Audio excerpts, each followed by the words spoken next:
بسم اللہ الرحمن الرحیم ثم پھر قصد سخت ہو گئے قلوب دل کم تمہارے من سے بعد ذالک اس کے فا بس ہیا وہ کا مانند حجارتی پتھر کے او یا اشد زیادہ سخت قسوہ سختی میں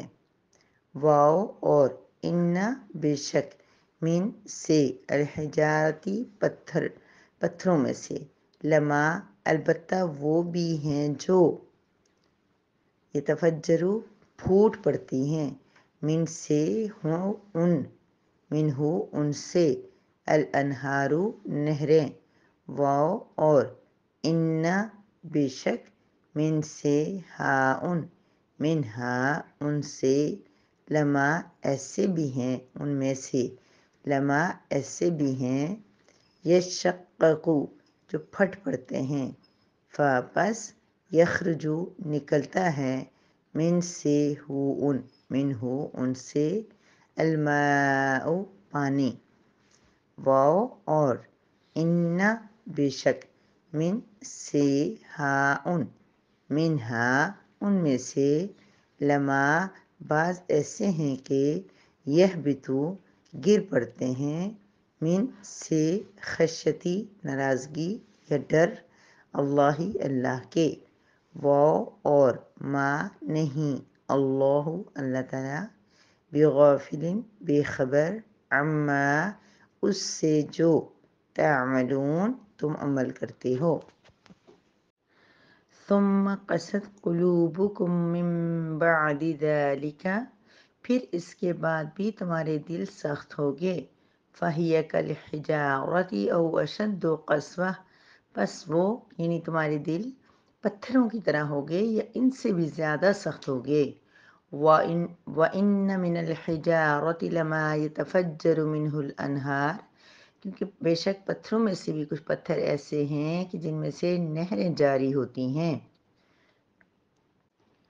وَإِنَّ مِنْهَا لَمَا يَشَّقَّقُ فَيَخْرُجُ مِنْهُ الْمَاءُ اور بے شک ان میں سے بعض ایسے پتھر بھی ہیں کہ جو خود پھٹ پڑتے ہیں پس ان سے پانی نکلتا ہے وَإِنَّ مِنْهَا لَمَا يَهْبِطُ مِنْ خَشْيَةِ اللَّهِ اور بے شک ان میں سے کچھ ایسے بھی ہیں جو اللہ کے خوف سے گر پڑتے ہیں وَمَا اللَّهُ بِغَافِلٍ عَمَّا تَعْمَلُونَ اور جو کچھ بھی تم کرتے ہو اللہ اس سے غافل نہیں ہے سورہ بقرہ کی آیت نمبر 74 ہے۔ یہ قرآن پاک کی خوبصورت ان آیات میں سے ایک آیت ہے، لہٰذا اس کو میں مختصر نہیں کچھ وضاحت کے ساتھ بیان کر رہی ہوں تاکہ ہم اس آیت مبارکہ میں جو اہم بات بیان کی گئی ہے اس کو سمجھ سکیں۔ اللہ تعالیٰ فرماتے ہیں کہ اتنے سارے واقعات جو ہم نے ان کو دکھائے تھے کہ کس طرح مردہ لاش کو ہم نے زندہ کیا، اور اللہ تعالیٰ نے اور بہت سارے معجزات جو کہ بنی اسرائیل کو دکھائے تھے، اس کے باوجود بھی ثم قست قلوبکم ان کے دل پھر سخت ہو گئے، من بعد ذالک اس کے بعد فہی کالحجارہ تو گویا کہ وہ ایسے ہو گئے کہ جیسے پتھر ہوتے، او اشد قسوہ یا پھر پتھر سے بھی زیادہ سخت ہو گئے۔ اب یہاں پہ اللہ تعالیٰ نے جو ہے دل کی سختی کو پتھر کی سختی کے ساتھ تشبیہ دی ہے۔ جیسے پتھر ٹھوس ہو جاتے ہیں ایسے انسان کے دل جو ہوتے ہیں وہ بھی گناہ کر کے ایسے ٹھوس اور ایسے سخت ہو جاتے ہیں۔ جیسے کہ پتھر کے اوپر کسی ہلکی ضرب کو مارا جائے تو کوئی اثر نہیں ہوتا، ایسے دل بھی ہو جاتے ہیں کہ گناہوں کی وجہ سے ان کے دل کے اوپر کوئی واز، کوئی بات، کوئی چیز اثر نہیں کرتی ہے۔ پھر اللہ تعالیٰ جو ہے وہ 3 طرح کے پتھروں کو اس آیت مبارکہ میں بیان کرتے ہیں۔ ان من الحجارتی اور بے شک کچھ پتھر ایسے ہوتے ہیں لما یتفجر منہ الانہار کے ان سے نہریں پھوٹ پڑتی ہیں۔ یہ پہلی طرح کے پتھر ہوتے ہیں کہ ان کے اوپر ہلکی سی ضرب بھی ماری جائے تو ان کے اندر دراڑ ہو جاتی ہے، سوراخ ہو جاتا ہے اور اس سے اتنا پانی بہتا ہے کہ جیسے کہ نہریں بہتی ہیں۔ ہم دیکھتے ہیں کہ اکثر جو پانی ہے وہ کسی نہ کسی پتھر سے جاری ہوا ہوتا ہے، مگر جو یہاں پہ خوبی بیان کی گئی ہے کہ اس پتھر کو زیادہ نہیں مارنا پڑتا، ہلکی سی ضرب سے ہی پانی جاری ہو جاتا ہے، پھر تھوڑا پانی نہیں نکلتا، نہروں کی صورت میں پانی نکلتا ہے۔ لہٰذا کچھ دل ایسے ہوتے ہیں جو اتنے خوبصورت ہوتے ہیں، اتنے نرم ہوتے ہیں کہ جب ان تک اللہ تعالیٰ کی بات پہنچتی ہے، جب ان تک اللہ تعالیٰ کا قرآن پہنچتا ہے تو ان کے دل ایک دم جو ہے وہ پھٹ پڑتے پڑتے ہیں، ان کے دل نرم ہو جاتے ہیں، ان کے دلوں پہ بات اثر کر جاتی ہے، پھر ان کے ایمان کا پانی، ان کے عمل کا پانی اور ان کے اندر جو اللہ تعالیٰ نے حسن رکھا ہوتا ہے وہ کیا ہوتا ہے، اس کو پانی کے ساتھ تشبیہ دی گئی ہے کہ وہ ایسے بہنا شروع ہو جاتا ہے۔ غور کریں کہ جہاں نہر جاری ہوتی ہے وہ جہاں جہاں سے گزرے گی، جس علاقے سے گزرے گی، وہاں پہلی بات تو یہ کہ زندگی آباد ہوگی، وہاں پہ کونوں کے مخلوق آبادی، گاؤں قصبہ ہوگا، وہاں کے جانور سیراب ہوں گے، وہاں کی زمین سیراب ہوگی۔ گویا کہ یہ لوگ کیسے ہوتے ہیں کہ یہ ایک بہتی نہر کی طرح ہو جاتے ہیں، جہاں جائیں گے یہ لوگوں کو نفع دیں گے، فائدہ دیں گے، اپنے ایمان سے، اپنے عمل سے، اپنے اخلاق سے۔ اور اس کی بہترین مثال جیسے کہ ابو بکر صدیق رضی اللہ تعالیٰ عنہ، جنہوں نے سب سے پہلے نبی علیہ السلام کے اوپر ایمان لایا، اور پھر آپ نے ایمان لانے میں کسی قسم کے سوال و جواب کا اظہار ہی نہیں فرمایا، فوراً نبی علیہ السلام کا یقین کر لیا، اور جب خود مسلمان ہوئے، جنتی ہوئے۔ عشرہ مبشرہ جو کہ 10 صحابہ کرام ایسے ہیں کہ جنہیں دنیا میں بشارت دے دی گئی تھی کہ یہ جنتی ہیں، ان میں سے 6 صحابہ کرام ایسے ہیں جو کہ ابو بکر رضی اللہ عنہ کی دعوت کی وجہ سے مسلمان ہوئے۔ انسان ہو تو ایسا ہو کہ خود بھی جنتی بنے، ساتھ دوسرے لوگوں کو بھی جنتی بنا دے۔ لہٰذا اس طرح کے لوگ جو ہوتے ہیں وہ بہت کم ہوتے ہیں کہ جن کے دل بڑے نرم ہوتے ہیں۔ یہ اسلام لانے سے پہلے بھی خوبصورت لوگ تھے، اسلام لانے کے بعد تو یہ اور بھی خوبصورت ہو گئے۔ اسی طریقے سے کچھ لوگ ایسے ہوتے ہیں جو دیندار نہیں ہوتے ہیں، جو کوئی مدرسے سے یا مساجد سے ان کا تعلق نہیں ہوتا ہے، مگر ان کی شخصیت بہت اچھی ہوتی ہے، ان کے اندر ایک اچھا انسان ہوتا ہے، لیکن جب ان کو قرآن ٹچ کرتا ہے، جب وہ نبی علیہ السلام کی سیرت کو پڑھ لیتے ہیں تو گویا کہ ان کے اندر کا انسان جو ہے وہ اور بھی زیادہ خوبصورت ہو جاتا ہے۔ اور وہ کس طرح سے ہو جاتا ہے؟ وہ اس بہتی نہر کی طرح ہو جاتا ہے۔ پھر اس کے بعد اللہ تعالیٰ جو ہے وہ دوسری طرح کے پتھر، ایکچولی اللہ تعالیٰ یہاں پہ 3 طرح کے پتھر نہیں، 3 طرح کے دل، 3 طرح کی پرسنالٹیز کو بیان کر رہے ہیں۔ لہٰذا پہلے پتھر اور پہلی پرسنالٹی، یہ پہلے دل کو ہم نے جان لیا، اور پھر آیت مبارکہ میں اب دوسرا گویا کہ پتھر، دوسرا دل، یعنی کہ دوسری شخصیت کو بیان کیا جا رہا ہے۔ وَإِنَّ، اور بے شک، منہا، ان میں سے کچھ پتھر ایسے بھی ہوتے ہیں، لما یشککو، کہ وہ پھٹ پڑتے ہیں، فَيَخْرُجُ مِنْهُ الْمَاءُ، اور ان سے پانی نکلتا ہے۔ یہ وہ پتھر ہوتے ہیں جو ہلکی ضرب سے نہیں پھٹتے ہیں، بلکہ ان کے اوپر ذرا تھوڑی زوردار قسم کی ضرب مارنی پڑتی ہے، اور پھر اس کے بعد ان سے بھی پانی نکلتا ہے۔ مگر یہ پانی کیسا ہوتا ہے؟ پیچھے نہروں کا ذکر تھا، یہاں نہر کا ذکر نہیں ہے، بلکہ یہاں پہ محض جو ہے وہ پانی کا ذکر ہے۔ ہم اکثر دیکھتے ہیں کہ کچھ پتھر ایسے ہوتے ہیں کہ جن کے اندر سے چشمے جو ہیں وہ بہہ رہے ہوتے ہیں۔ یہ کون سے لوگ ہوتے ہیں، کس طرح کے دل ہوتے ہیں؟ تو مفسر کرام یہ فرماتے ہیں کہ یہ لاابالی قسم کے، لاپرواہ قسم کے لوگ ہوتے ہیں، تھوڑے مزاج کے ذرا سخت ہوتے ہیں۔ تو یہ ایسے ہوتے ہیں کہ جلدی نہیں مانتے ہیں، ان کو ماننے میں دیر لگتی ہے، لیکن جب یہ مان جاتے ہیں، جب ان کے دل کے اوپر کوئی بات اثر کر جاتی ہے تو گویا کہ ان کے اندر سے بھی ایمان کا اور عمل کا پانی جو ہے وہ جاری ہو جاتا ہے۔ اس کی مثال حضرت عمر رضی اللہ تعالیٰ عنہ، حضرت حمزہ رضی اللہ تعالیٰ عنہ، حضرت اللہ عنہ 6 سال کے بعد جو ہے وہ اسلام قبول کرتے ہیں۔ حمزہ رضی اللہ عنہ نبی علیہ السلام کے چچا ہیں اور آلموسٹ ہم عمر ہیں، صرف 2 سال کا گیپ ہے، لیکن آپ بس شکار کھیلتے رہتے ہیں، باہر گھومتے پھرتے رہتے ہیں، آپ بالکل نبی علیہ السلام کی بات کے اوپر توجہ نہیں دیتے ہیں۔ لیکن جب یہ دونوں ہستیاں، بڑے خوبصورت واقعات ہیں ان کے ایمان لانے کے، جب یہ ایمان لے آتے ہیں تو پھر ایک جو ہے عمر، جو کہ جس کے بارے میں نبی علیہ السلام فرماتے ہیں کہ میرے بعد کوئی نبی ہوتا تو عمر ہوتا، حضرت حمزہ اللہ عنہ جنہیں اسد اللہ تعالیٰ کا شیر کہا جاتا ہے، پھر جب یہ دین میں آتے ہیں تو پھر چھا جاتے ہیں۔ لہٰذا یہاں پہ غور طلب بات کیا ہے کہ یہ جو دوسری طرح کا طبقہ ہے، ان کو جب تک زوردار ضرب نہ ماری جائے یہ بات نہیں مانتے۔ مثلاً کہ نصیحت سے نہیں مانیں گے، وعظ سے نہیں مانیں گے، درس سے نہیں مانیں گے، ترجمہ تفسیر سے نہیں مانیں گے۔ زندگی کا کوئی ایسا حادثہ ہوگا، کوئی ایسی پریشانی، کوئی دکھ، کوئی بیماری، کوئی جھٹکا زندگی میں ان کو ایسا لگے گا جس کی وجہ سے یہ دوبارہ اللہ تعالیٰ کی طرف پلٹ جائیں گے۔ تو ایک تو یہ ہے کہ خود سے اللہ تعالیٰ کی طرف آ جائیں، ایک یہ ہے کہ انسان زندگی میں کوئی نقصان اٹھا کے یا پھر زوردار طریقے سے کوئی جھٹکا لگے، اس کے بعد اللہ تعالیٰ کی طرف پلٹے۔ یہ گویا کہ اللہ تعالیٰ کا ہدایت دینے کا اپنا ایک معاملہ ہے۔ لہٰذا یہ جو زندگی میں بیماریاں، پریشانیاں، مشکلات اور یہ فوتگیاں اور یہ کووڈ، یہ سب کچھ آتا ہے، یہ اللہ تعالیٰ کی طرف سے نذیر ہوتے ہیں۔ اللہ تعالیٰ ہمیں جگانا چاہتے ہیں، ہلانا چاہتے ہیں۔ اس کے بعد جو لوگ ایمان لے کر آتے ہیں تو گویا کہ ان کا ایمان لانا دیر سے ہوتا ہے، لیکن جب وہ لے آتے ہیں تو یہ لوگ بھی کیا ہوتے ہیں، ان کا بھی خوبصورت ایمان ہوتا ہے، اور پانی سے جو ہے ان کے ایمان کو جو ہے وہ یہاں پہ تشبیہ دی گئی ہے۔ ہم جب اپنے معاشرے کو دیکھتے ہیں تو ہمیں ایسا لگتا ہے کہ پہلی کیٹیگری کے لوگ جو ہوتے ہیں وہ بہت کم ہوتے ہیں، لیکن یہ جو دوسری کیٹیگری کے لوگ ہیں، یہ اکثریت لوگ ایسے ہی ہیں کہ جو کہ غافل ہیں، جو کہ سست ہیں، جو کہ لاپرواہ ہیں، جو کہ ان باتوں کے اوپر دھیان نہیں دیتے ہیں، مگر ان کے اندر ان کی خوبی ہے، قرآن ان کی تعریف کر رہا ہے کہ جب یہ آئیں گے تو بہت اچھے طریقے سے آ جائیں گے۔ پھر اس کے بعد اللہ تعالیٰ جو ہے وہ تیسری طرح کے پتھر کو بیان کرتے ہیں، وَإِنَّ مِنْهَا لَمَا يَحْبَطُ مِنْ خَشْيَةِ اللَّهِ، کہ کچھ پتھر ایسے ہوتے ہیں جو کہ اللہ تعالیٰ کے خوف سے گر جاتے ہیں۔ اب یہاں پہ جو پتھر بیان کیا گیا اس میں کسی پانی کا ذکر نہیں ہے، پہلے میں نہر تھا، دوسرے میں پانی تھا، اس میں کوئی پانی نہیں ہے۔ اس کی صحیح وضاحت تو آپ تفسیر سے ہی جان سکتے ہیں، مگر یہاں پہ یہ کہا جا رہا ہے کہ یہ وہ ہوتے ہیں جن کے اندر پانی تو نہیں ہوتا مگر اللہ تعالیٰ کی خشیت ہوتی ہے۔ ہم یہ دیکھتے ہیں کہ کچھ لوگ ایسے ہوتے ہیں جو بڑے نمازی ہوتے ہیں، قرآن پڑھنے والے ہوتے ہیں، تسبیحات ذکر کرنے والے ہوتے ہیں، مگر اتنا دینی پس منظر ہونے کے باوجود شخصیت کے اندر ایک سختی ہوتی ہے، ایک بہت زیادہ خشک ملائیت ان کے اندر ہوتی ہے۔ تو گویا کہ یہاں پہ ان کے اس دین کو تو کرٹیسائز نہیں کیا گیا ہے کہ جو وہ اعمال کرتے ہیں وہ اچھے ہیں، لیکن وہ جو ایک نرمی، ایک محبت، ایک شفقت، ایک اخلاق کا معاملہ جو ہوتا ہے یہ ان کے اندر نہیں ہوتا ہے۔ جیسے ہم بہت سارے لوگوں کو دیکھتے ہیں جو یہ بات کہتے ہیں کہ ہم نماز پڑھتے ہیں مگر ہمارے دل کے اوپر کوئی اثر نہیں ہوتا، ہمیں رونا نہیں آتا، ہمیں کسی کے بیان میں رونا نہیں آتا، ہمیں کسی دعا میں رونا نہیں آتا، ہمارے دل کے اوپر کوئی بات اثر نہیں کرتی ہے۔ تو یہ جو تیسری کیٹیگری کے لوگ ہوتے ہیں تو گویا کہ یہ اس طرح کے لوگ ہوتے ہیں۔ اب یہاں پہ مفسرین کرام یہ فرماتے ہیں کہ بے شک کبھی کبھی ایسا بھی ہوتا ہے کہ انسان نمازیں پڑھتا ہے، قرآن پڑھتا ہے، مگر رکت نہیں ہوتی، دل کی نرمی نہیں ہوتی، لیکن ان کو چلتے رہنا چاہیے راستے کے اوپر۔ ایک وقت ایسا آئے گا کہ اللہ تعالیٰ ان کے دلوں کو بھی نرم کر دیں گے۔ تو گویا کہ کس طرح خوبصورت انداز میں اللہ تعالیٰ نے جو ہے یہاں پہ 3 طرح کے پتھر نہیں بلکہ 3 طرح کے انسان بیان کیے ہیں۔ وَمَا اللَّهُ بِغَافِلٍ عَمَّا تَعْمَلُونَ، اور اللہ تعالیٰ کی ذات اس بات سے غافل نہیں ہے جو کچھ تم عمل کرتے ہو۔ نحمدہ ونصلی علی رسولہ الکریم، اما بعد۔ سورہ بقرہ کی آیت نمبر 74 ہے۔ جیسا کہ ہو سکتا ہے چھٹیوں میں سبھی کچھ بھول گیا ہو یا کچھ یاد آ رہا ہو، تو ہم اس سے پہلے بنی اسرائیل کے واقعات پڑھ رہے تھے، جن میں سے ایک واقعہ ایسا تھا کہ جس میں بھتیجے نے چچا کا قتل کر دیا تھا، اور اس قتل کے بعد اس نے وہ الزام جو ہے دوسرے گاؤں والوں پہ ڈال دیا، اور بہت زیادہ فتنے فساد کا اندیشہ تھا۔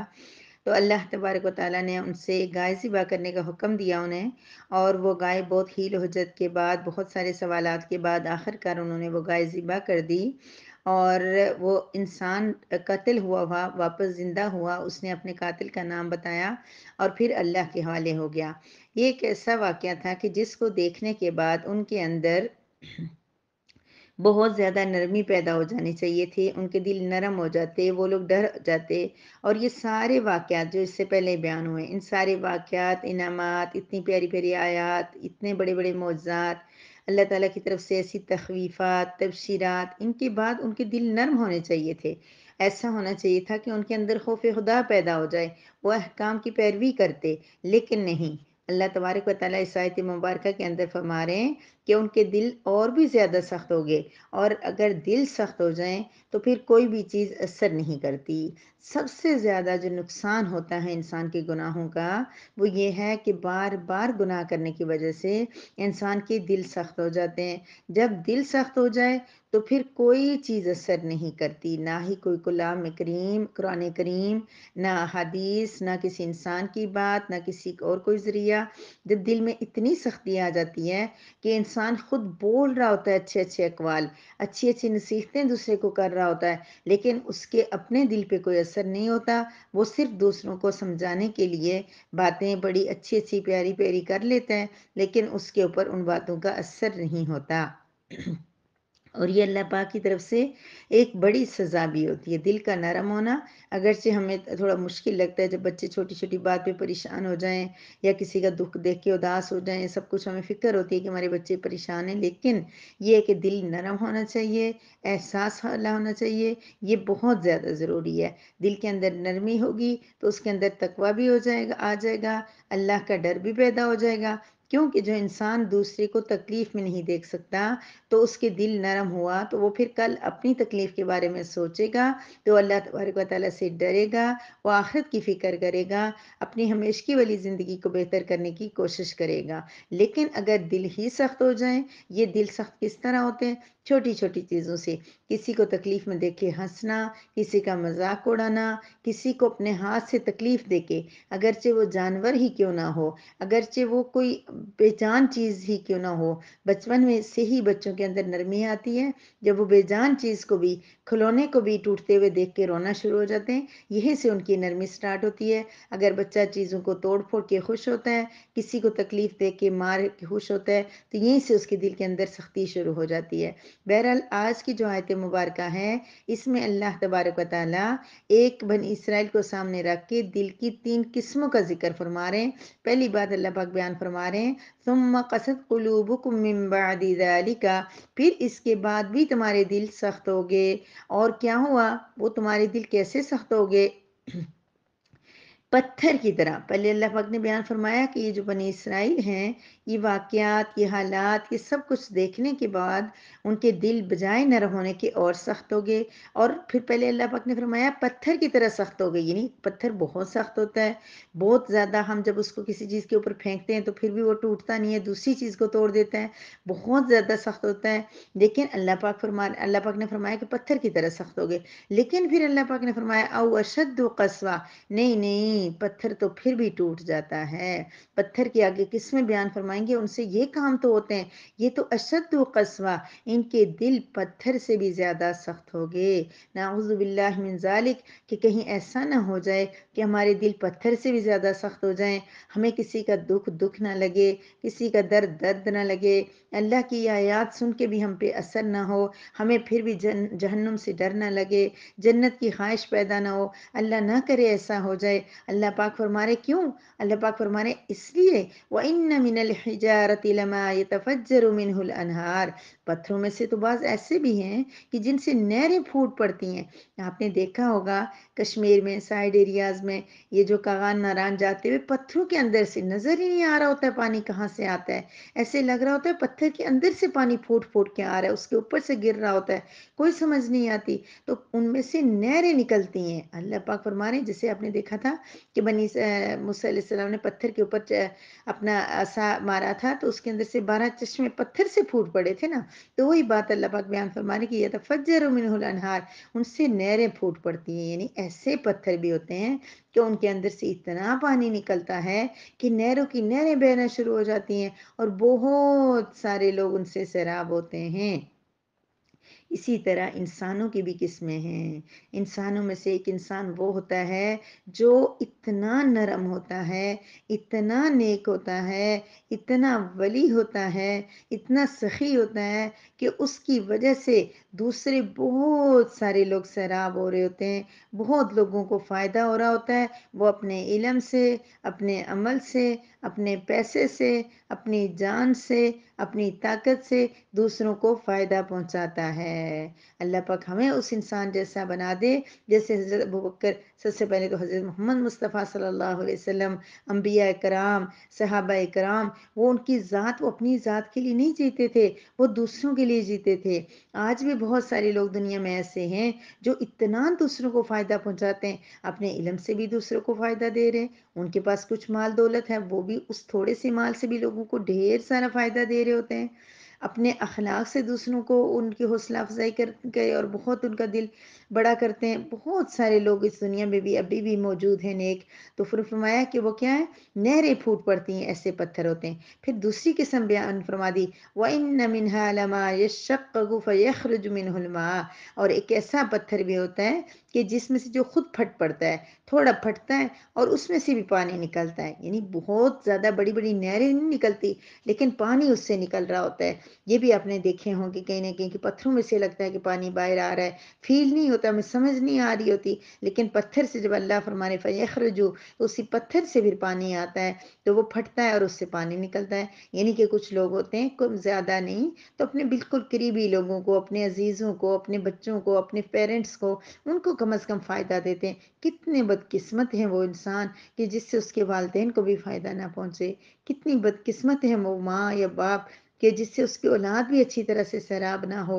اولاد بھی اس سے اچھی طرح سے فائدہ نہ اٹھا سکے، اس کی تعلیم سے، اس کی تربیت سے، اس کے مال سے، اس کی دولت سے فائدہ نہ اٹھا سکے۔ ایسے بدقسمت بھی ہوں گے کہ جن کی بہن بھائی اپنے بہن نے اپنے بھائی سے فائدہ نہ اٹھائیں، بھائی بہنوں سے نہ اٹھائیں، بیوی خامد سے نہ اٹھائے، خامد بیوی سے نہ اٹھائے۔ نہیں، ایسا نہیں ہونا چاہیے۔ ہمیں پہلی بات ہے کہ پوری نہریں بننا چاہیے، سارے لوگوں کے لیے ہمیں فائدے مند بننا چاہیے۔ اتنا نہیں کر سکتے تو اپنے اہل و عیال کے لیے تو ہم نرم بن جائیں، ہم اپنے اہل و عیال کے لیے تو فائدہ مند بن جائیں، اپنے بیوی بچوں کے لیے، اپنے بہن بھائیوں کے لیے، اپنے پڑوسیوں کے لیے، اپنے عزیزوں کے لیے تو ہم نرم بن جائیں۔ یہ تو نہیں کہ ہمارے پڑوسی، ہمارے قریب بالکل ساتھ جڑے ہوئے گھر والے لوگ ہم سے پریشان ہوں، ہم سے تنگ ہوں، ہم دعائیں کریں کہ یہ لوگ کب یہاں سے شفٹ ہوں گے، یہاں سے کب جائیں گے۔ میری بہنوں، ایسا نہ ہو۔ ہم پہلی قسم نہیں بن سکتے، نہ بنیں گی دوسری قسم تو بن جائیں۔ اپنے قریبی لوگوں کو تو فائدہ دے دیں، تھوڑا سا زیادہ محنت کر لیں، تھوڑی کوشش کر لیں، کچھ نہیں کرنا، اپنے شر سے دوسروں کو بچا دیں، ہم سے کسی کو تکلیف نہ ہو، ہماری وجہ سے کسی کا آنسو نہ نکل جائے۔ بہت دفعہ ہوتا ہے انسان کوشش کے باوجود انسان کے منہ سے کوئی لفظ ایسا نکل جاتا ہے کہ اس کو فیل ہوتا ہے کہ وہ غلط لفظ تھا، اسے نہیں بولنا چاہیے تھا۔ ہمیں زبان پہ بھی تو قابو رکھنا چاہیے، پھر بھی ہم قابو نہیں رکھ پاتے تو ہمیں کیا کرنا چاہیے؟ ہم سے غلطی ہو جائے، ہمیں جب فیل ہو جائے کہ ہم نے غلط لفظ بولا ہے تو کم از کم دوسرے سے معذرت تو کر لیں۔ ہمیں لگے کہ ہمارے اس فیلنگ، اس طریقے سے، اس بات سے، اس انداز سے دوسرے کو تکلیف پہنچی ہے تو ہم دوسرے کو راضی کرنے کی کوشش تو کر سکتے ہیں میری پیاری بہنوں۔ پھر فرمایا وَإِنَّ مِنْهَا لَمَا يَهْبِطُ مِنْ خَشْيَةِ اللَّهِ، ان پتھروں میں سے ایسے بھی ہیں جو اللہ کے خوف سے گر پڑتے ہیں۔ حیرانگی کی بات ہے، ہم نے تو کبھی دیکھا ہی نہیں، ہم نے تو کبھی سوچا ہی نہیں کہ جو پتھر لڑ کے نیچے آ رہا ہے یہ اللہ کے خوف سے بھی گر سکتا ہے۔ جب اللہ کہہ رہے ہیں تو اس میں کیا کوئی دو رائے ہو سکتی ہیں؟ نہیں۔ کیوں کہ آج کی سائنس بھی، ہم سائنس کو زیادہ مانتے ہیں نا، سائنس بھی اس سے بھی یہ بات ثابت ہو چکی ہے کہ جمادات وغیرہ ہوتے ہیں ان میں بھی نمو اور شعور کی کچھ نہ کچھ صلاحیت موجود ہوتی ہے، لیکن ہمیں اس کا شعور نہیں ہے، ہم اس کو سمجھ نہیں سکتے کہ پتھر کیسے خوف محسوس کر سکتا ہے۔ لیکن اللہ تبارک و تعالیٰ نے بے جان چیزوں میں بھی کچھ تھوڑا بہت حص رکھی ہوتی ہے جس کا ہمیں ادراک نہیں ہوتا، اس لیے ہمیں اندازہ نہیں ہوتا۔ یہ جو جانور ہے نا، ان کے اندر بھی خوف کا مشاہدہ ہوتا رہتا ہے۔ کہتے ہیں کہ جب کوئی جانور رو رہا ہوتا ہے یا بہت زیادہ عجیب آوازیں نکال رہا ہوتا ہے تو اس کو کوئی فرشتے نظر آ رہے ہوتے ہیں، کبھی اس کو جنات نظر آ رہے ہوتے ہیں، کبھی وہ اللہ کے خوف سے بھی روتا ہے۔ تو جیسے کہ چرند پرندے یہ بھی تو اللہ کی تصویر بیان کرتے ہیں، اسی طرح یہ بے جان چیزیں بھی ہیں۔ تو اللہ کے لیے کیا مشکل ہے کہ اللہ تبارک و تعالیٰ ان بے جان چیزوں سے بھی فائدہ دے لوگوں کو، اور ان بے جان چیزوں کے اندر بھی خوف ڈال دے۔ لہٰذا وہ بے جان جو پتھر ہیں یہ بھی جو گرتے ہیں، اللہ پاک فرما رہے ہیں کہ اللہ کے خوف سے گرتے ہیں۔ ایک پتھر، ایک بے جان چیز اگر اللہ کے خوف کو محسوس کرتی ہے تو ہم کیوں اپنے رب کریم سے نہیں ڈرتے؟ ہم کیوں رب ذوالجلال والاکرام سے نہیں ڈرتے؟ ہم اپنے محبوب اور معبود اور اپنے رب کائنات سے کیوں ڈرتے نہیں ہیں؟ ہمیں کیوں گناہ کرتے ہوئے ڈر نہیں لگتا کہ ہمارا اللہ ہمیں دیکھ رہا ہے؟ ہم کیوں ادھر ادھر دیکھ رہے ہوتے ہیں، ہم غیبت کرتے ہوئے دیکھ رہے ہوتے ہیں کہ جس کی ہم بات کر رہے ہیں کہ وہ سن نہ لے؟ ہم کوئی بھی چیز، کوئی ایسا کام ہو جو نہیں مناسب نہیں تو وہ کام کرتے ہوئے ہمیں یہ فکر ہوتی ہے کسی دوسرے بندے کی نظر میں نہ آ جائے۔ ہمیں اس بات کی فکر کیوں نہیں ہوتی کہ یہ اللہ پاک بھی تو دیکھ رہے ہیں، یہ اللہ کو پتہ چل رہا ہے، یہ اللہ مجھے جان رہے ہیں، اور اللہ تو باہر کو دیکھتے ہی نہیں ہے، اللہ تو دلوں کے اندر بھی جھانک لیتے ہیں۔ تو ہم اپنے دلوں میں کیوں نہیں دوسروں کے لیے نرمی، محبت اور تقویٰ رکھتے؟ کیوں نہیں ہم نیک بن جاتے کہ ہمارے اللہ ہمیں دیکھ رہے ہیں؟ اللہ کا خوف ہمارے اندر کیوں نہیں آ جاتا؟ بہرحال اس آیت مبارکہ کا مفہوم جو یہ ہے کہ اللہ پاک فرما رہے ہیں کہ پتھر بھی نرم ہو جاتے ہیں، پتھروں سے بھی نہریں اور پانی بکثرت جاری ہوتا ہے۔ اور لیکن یہ جو بنی اسرائیل ہیں، اللہ پاک ابھی ان کے لیے کہہ رہے ہیں کہ اتنی بڑی بڑی نشانیاں دیکھ کر بھی ان کے دل نرم نہ ہوئے اور ان سے کسی کو فائدہ نہیں پہنچا۔ اسپیشل آپ آج بھی دیکھیں کہ یہودی جو ہیں یہ کسی کو فائدہ نہیں پہنچاتے، یہ اپنے دین کو، یہ اپنے مذہب کو بھی چھپا کے رکھتے ہیں کہ ہمارے مذہب کے اندر کوئی اور نہ آ جائے، صرف ہم ہی ہیں۔ تو اللہ پاک یہ بات یہاں فرما رہے ہیں کہ یہ جو ہیں انسان، پتھر بھی اتنی تاثیر والے ہوتے ہیں اور انسان بھی اتنی تاثیر والے ہوتے ہیں کہ بہت ساری مخلوق ان سے فائدہ اٹھاتی ہے، لیکن یہ بنی اسرائیل جو ہے ان پتھروں سے بھی زیادہ سخت ہو گئے تھے، نہ انہوں نے دوسروں کو نفع دیا اور نہ ہی انہوں نے اپنی ذات کے اندر نفع حاصل کیا۔ کیوں؟ جب کوئی انسان گناہوں سے بچتا ہے نا تو وہ خود بخود اپنے آپ کو بھی نفع دے رہا ہوتا ہے، وہ جہنم سے خود کو بچا رہا ہوتا ہے۔ ہماری جان کا ہمارے اوپر سب سے زیادہ حق ہے، اگر ہم اپنے آپ کو ہی جہنم سے بچا لیں، ہم اپنے ذات کے لیے تو بن جائیں، اور اگر ہم اپنی ذات کو جہنم سے بچا دیں گے، اپنی ذات کو جنت میں جانے والا بنا دیں گے، تو ہم اپنے لیے تو کوئی کام کریں گے نا۔ یہ جو ہم نیکیاں اگر کرتے ہیں، کبھی ہم صدقہ کرتے ہیں، کبھی ہم خیرات کر لیتے ہیں، کبھی ہم تسبیحات پڑھ لیتے ہیں، اگر اللہ ہمیں توفیق دے، اگر ہم نماز پڑھتے ہیں، تلاوت کرتے ہیں، یہ دوسرے کے لیے تو نہیں کر رہے، یہ ہم اللہ کے لیے تو نہیں کرتے، یہ ہم اپنے لیے کرتے ہیں، تو ہمیں اپنے لیے تو جینا آ جائے۔ وَمَا اللَّهُ بِغَافِلٍ عَمَّا تَعْمَلُونَ، وہی بات آ گئی، اللہ فرما رہے ہیں اللہ جو کچھ بھی تم کرتے ہو اس سے غافل نہیں ہے۔ اللہ کسی ایک چیز سے غافل نہیں ہے، نہ رات کے کام سے، نہ دن کے کام سے، نہ صبح کے اذکار سے، نہ شام کی گناہوں سے، نہ لڑائیوں سے، نہ جھگڑوں سے، نہ فتنوں سے، نہ ہمارے دلوں کی باتوں سے، نہ باہر والی باتوں سے، کسی چیز سے تعملون، عمل کرنے سے، جو تم عمل کرتے ہو سارے کا سارا اللہ دیکھ رہے ہیں۔ اخلاص پیدا کر لیجئے اپنے اندر، ہم سب کے اندر جب اخلاص ہوگا تو ہمیں بہت کچھ صحیح لگے گا۔ اللہ پاک بولنے سے زیادہ، کہنے سے زیادہ سمجھنے کی توفیق دے اور عمل کی توفیق عطا فرما دے۔ وآخر دعوانا ان الحمد للہ رب العالمین۔